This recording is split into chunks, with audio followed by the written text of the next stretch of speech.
Welcome to our third behind the screens for the Relics of the Ancients campaign. I'm going to jump right into it because we've got a lot to do, a lot to cover, and if you're a player, make sure you're not watching this any further than now if you are even clicking on one of these, which you shouldn't. But the rest of us, let's dive right in. Let's get rolling. All right, so we were jumping right in on this session and picking up exactly where we left off from the session 2 ending, which was them staying in the basin of this cavern where the entrance of the Donran ruins were. And so they had already made some preparations, they searched the area, and so this was really a time for them to jump really into their first quote-unquote dungeon in Dungeons and Dragons, but really ancient ruins. And I think it was a good way to break them into some of the other aspects of the game, so I'll mention that as I go through. So one of the first things that I did was I started out with a puzzle, right? So I wanted them to have the chance of having this puzzle aspect of D&D, which has been a part of the game since the beginning, and really make it an essential piece of entering the ruins. So that was really what they were trying to do. They were really trying to solve this puzzle. That got them in the door. Also, it could possibly get them resistance, and I said, I changed this to multiple resistances depending on the type of answer they put in. So, and I don't even think how much they realized this at the time, but this was a puzzle, like I mentioned, I think in the last episode, that was heavily inspired by DM Scotty's puzzle, his dragon puzzle that he had put together. Check out, I'll put a link to the video in the description, but this was one where you kind of had to figure out the rules to the puzzle as you were playing, and certain gem colors would change other gems to a certain color. So they had sort of the keystone gems. They had 3 different colors, and they could use those to tap the gems on the lock and transform them into different colors. And I didn't even know what the goal was until they started, performing some of the trial and error type passes through this, and it worked out great. In the end, they were able to change all of the gems blue, but I thought it was cool puzzle to get them in the door. They succeeded. They found it interesting, but they're unsure what was going on behind the door. So it also showed that Carrie's character Henrik was very curious and really tries to solve things. He loves puzzles, and was sort of now that I'm getting in to go research things, I'm pushing full steam ahead. They're still not sure what's going to happen, so I thought it went fairly well. It could have either gone very quickly or really slow, and I thought it went just the right amount of time for what we were doing, which meant jumping into the ruins. One thing I want you to notice here is a lot of times when you're running encounters, it's an encounter, meaning each time you encounter an enemy or encounter someone that is going to cause a challenge to them. I did it a little bit differently this time, and I'm considering this entire ruins scenario, it's a very small dungeon when you look at the grand scheme of things, as an encounter. So I planned it that way from my 3 question standpoint at the beginning, even though I knew it was going to be a map that had certain things happen along the way. So I listed everything here in the challenges. So they're still trying to get into the ruins and find the relic. I listed all of the challenges under the current challenge to the goal. You'll notice that some of this stuff might change in my later notes because I adjusted some things on the fly, and that's fine. There was an entryway, which was stairs that go through. This was really a lot of description and just making sure they understood that they were going deeper and underneath the level that they entered in as far as the basin. So they're now beneath the basin and into the side of the mountains. There was the hallway as they came in, pretty clear. And then this main stair chamber that had stairs on 2 sides and sort of the intersection to go to 3 of the rooms, right? So while they were in this chamber, I believe, I could have moved this up. I'll have to go back and look, but at either way, I made it so that the Vox Seekers were there early, and so it was really going to depend on who said something. It turns out that Alora's character said something first, and then she was the one that triggered the Vox Seekers, and that clicking sound she already heard. She's got a really high passive perception, so This is perception. So this passive perception really helped her with, hearing it, but it didn't help her from being attacked. So again, they defeated them, they took some damage, but in the end they were able to move. From there, they actually went to the storeroom first. And this was, we went to break, and when we came back it was a little bit later than expected. So those of you that were watching live, we had a technical difficulty with one of the mics from the broadcast, so we had to figure that out before we jumped back in. But at any rate, when we went to the storeroom next, which was actually room 5, they met up with some giant centipedes. They detected Allura, again, that high passive perception. I keep forgetting to write that. Was the one that spotted them, and then it went into another combat from there. Pretty easy for them to knock that out. Their choice to move to the library next, they kind of checked it out, and it was I think it was the check that Riva made that found the book. Sorry, no. I'll correct myself. That was Henrik that found the book. Riva saw some other things. Henrik was able to determine that this was not a great book as he was reading through. But instead of leaving it there for someone else to find, he decided, even though this is something that is giving me the heebie-jeebies and I threw it down and I'm not going to have anything to do with this, they decided as a team to take the book. And it was really him saying, well, I don't want this to fall in other people's hands if other people come in here. So they stashed it in the bag of holding, which kept it out of sort of whisper and mind shot from the heroes, which was great. I gave him inspiration for that, which came in handy a little bit later. So finally, as they completed that, they went to the library. Or I'm sorry, the laboratory. Out of the library and into the laboratory. And this was a larger room, tall ceilings, and in addition to seeing the Shadow Guardian, because they heard the screams that were being thrown at the heroes from beyond the door, and it was really something I added in to make it more urgent that they enter the room. And so the Shadow Guardians were mimicking the screams of people that had been taken captive or were being tortured or something. And so they burst right in, and very larger than life type of shadow creature, bigger than the ones they'd seen before.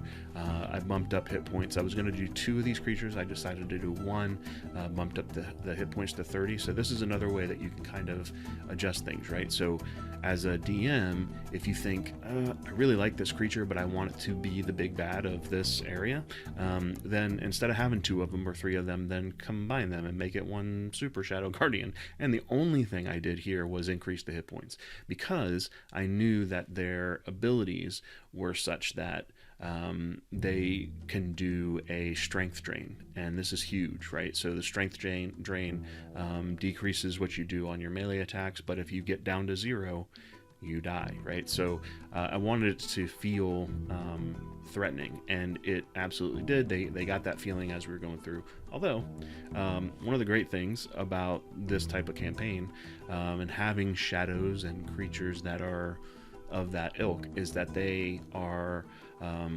susceptible to radiant damage more than other things. So they're going to take double the damage from radiant. So because they're vulnerable, it gives the players the upper hand when it comes to their damage type, because we have at least 2 characters, if not all 3 of them, that can perform radiant damage.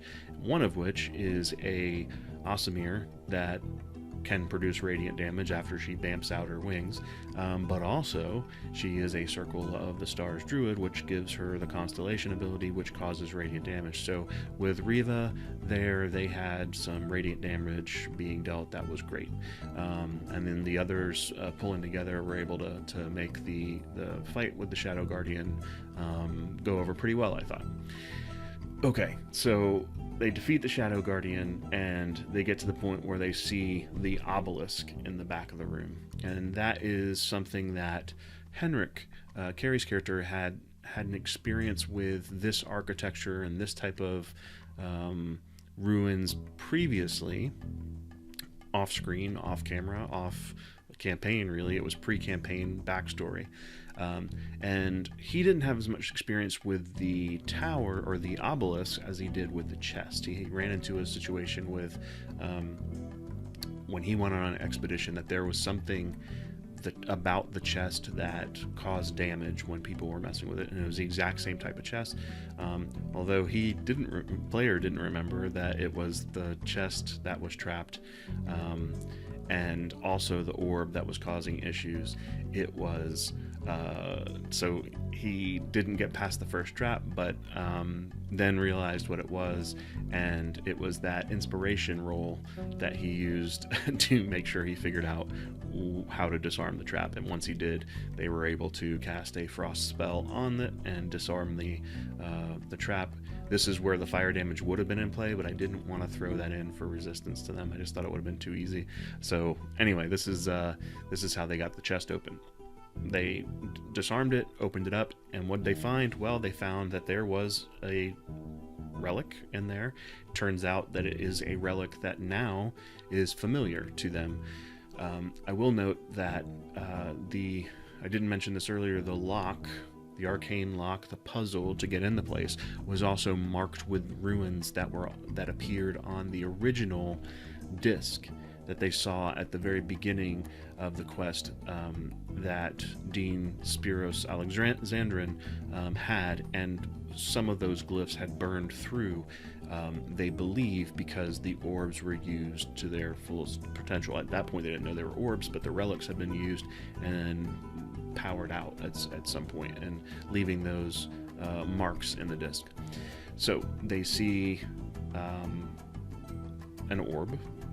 He meaning Henrik, realizes don't touch that, so they figure out a way to wrap it in cloth somehow and then put it into the bag of holding as a measure of protection against whatever it would do. They also notice that there is some sort of, and I say necklace here, it's really not necklace. I'm going to change that. Really not a necklace, and I'm going to say bracelet. And this bracelet, originally I had it singing to Alora. I had it then whispering. It was just in a way it was calling to her, and she would reach down after a successful dexterity roll to get it and not touch everything else. This is even before they grabbed the orb, and then it formed up around her her arm. They still haven't figured out what it is yet. They haven't been able to cast an identify spell, although she knows it's for her. She feels it's safe. It is bonded to her in a way that makes her feel as if it belongs there, so this is a good thing. However, a history check did reveal that the name of this type of thing, a piece of jewelry or device, is called a talum, and the talum is a family heirloom that was held by the elves, especially in the royal houses, and so this is something that they were able to figure out. However, this is really how the ending really kicked in and everybody got their cliffhanger at the end, and that is the fact that the obelisk started to hum and pulsate, especially after the orb was removed. And so after a while, this big flash, and instead of just me rolling it, I thought it would be fun, and there were going to be 6. I narrowed it down to 4 locations, and I narrowed it down to 4 locations so that there would be less of a chance of them going way off into craziness. Also, it gave me a chance to prep only 4 things instead of 6 things, and I only needed 1, and let's let them pick it. So they all rolled a 20. It was great that Melanie was the one that rolled highest, so I let her roll the foresighter. They didn't know what they were rolling for, by the way. And then they rolled she rolled a 2, which brought her to the Bedin Commonwealth, and they're in Grand Ridge, which is a town that is based on gambling, and it's sort of the it's the seedier version of what Vegas would be. So anyway, they found themselves in the middle of a casino with lights and sounds and music and smells and all this stuff there, but they realize that they're standing next to a pillar, a structural pillar built into this building, but this pillar is actually one of the obelisks. So whenever they, back in the day built this building, they used this as one of the foundations for the structure itself, which may be a reason why they got where they were. Hint, hint, it is. So it also let them believe that these obelisks are now a way to transport. So, as a response to this and really the end of the game, they were shocked about the teleportation, but in some ways they were both confused and comforted a little bit by finding the Talem. They don't know what's going on next, and because it was a cliffhanger, I don't really have a chance to find out what they think they're going to do. They really don't have any choice but to push forward. So, I will say that if they remove the relic from the chest, then the obelisk was going to hum. So that would have happened. But they didn't have to remove the relic from the chest. They could have taken the chest and it would have been fine. It was the act of removing the obelisk, or the relic from the chest, that started the obelisk to move.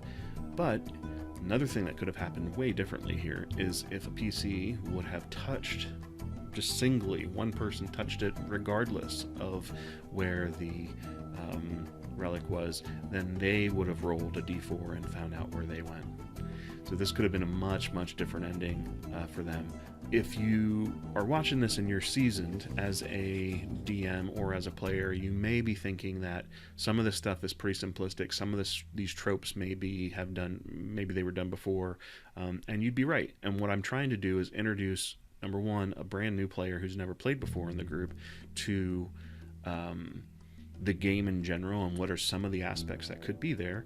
But I'm trying to do it in a way that is different, slightly different from what has been done in the past, just my own take on it, and also in a way that introduces my campaign world. So even from the first few sessions, there's some seeds of what this campaign world is like, some behind the scene issues that are going on. They still have no clue about who or what is behind the scenes with what happened with Javin, what happened with all these other shadows showing up.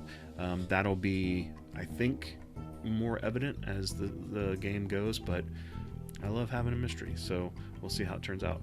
All right, thanks everybody for watching. Please leave a comment below if you have another suggestion for the game, or if you have any other thoughts on where you think it might be going, and we'll talk to you later.